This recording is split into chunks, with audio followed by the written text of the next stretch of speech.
Condovia de primeres per a Guedes per el centre, Guedes que toca, mueve l'apertura de Soler, Soler que la centra, mira Sasa, gol,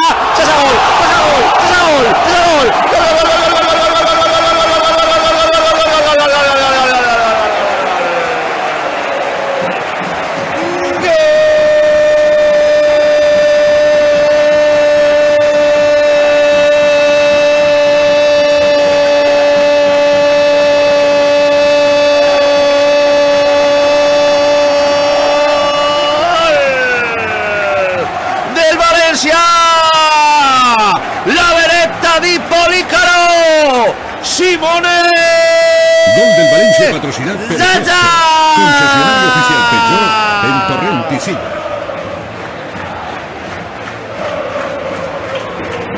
en l'apertura per centre Gonzalo Guedes per al Chino Carlos Soler que la posa molt creuada de la xicoteta. Primer pal no arriba Santimina, si arriban des de la segona línia, apareguent el segon pal, la veretta di Policaro, Simone Zaza, per a tancar la setmana polèmica amb gol, marca el València, marca Simone Zaza, en el 10 de la segona, en el 55 de partit, València, Simone Zaza 2, Màlaga 0.